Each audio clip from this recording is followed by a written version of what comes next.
Talk of Alabama with an author and former Birmingham police detective, Herman Hinton. Yeah, he's written a book about reinventing yourself, and he says it's never too late to start again. Good morning. Good morning. Thanks for having me on. Oh, thank you for coming in. You spent 30 years on the force. Absolutely.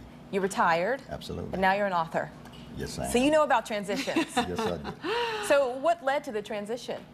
Well, I knew I wasn't going to be playing the role as a detective for 30 more years, so I decided to formulate a plan.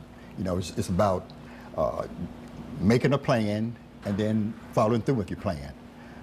And so I made up my mind around 5 years prior to retirement that I had another calling on my life, and that was being an author. So I decided to do my first novel.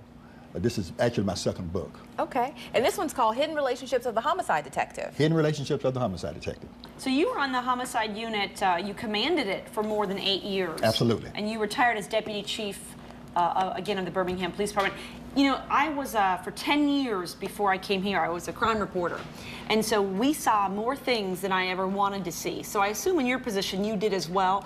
Is that some of the inspiration behind the storyline and the characters in this book? Yeah, these are all believable characters who have a morality tale of sort, reminding us that the choices that we make will either bring us honor or disaster.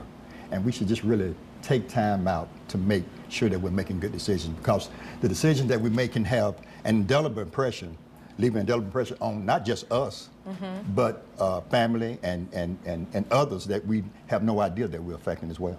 And you say that retirement or even the loss of a job can lead to a new beginning. Yeah, absolutely, absolutely. I kind of took a circuitous route in becoming a police officer. Started out when I got out the Navy back in the 70s. Went to a plant, started working with my dad, making that money. I knew all the time that the call of my life was to be a police officer, but I just decided to take another route. And as a result, I got laid off from there. That's a bad feeling. You know, you work for a company for 6 years, and then you clock in, you go, and you do your thing, you get ready to clock out, there's a pink slip saying your services is no longer required, you know. So I had a pity party for a couple of days, and decided I need to get back in school. But still, I went to electronic school versus getting into criminal justice. Took the police test, passed it. I knew that's where I should have been all along. Do you think the Navy helped prepare you for that? There's no doubt about it. I think that's one of the things that's missing in today's society. I think every young man should spend at least 2 years in the military, just for discipline, if for no other reason. My son's middle name is Navy, after a Navy-trained actor for his service. So you spent your whole life really in service. Yeah, absolutely, absolutely. My son is in the Navy too, by the way, and give him a shout out.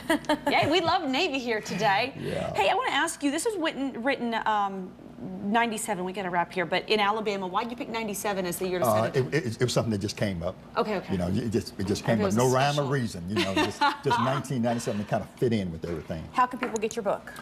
You can go to my website, www.hiddenrelationships.com, barnesandnoble.com, amazon.com, call your local bookstore. You can also go to the publisher, www.exlibris.com. Well, congratulations on the second book. Thank you. And thanks for your words of inspiration this morning. Absolutely. Thank you for having me on. Come back when the next book's written. We'll do it.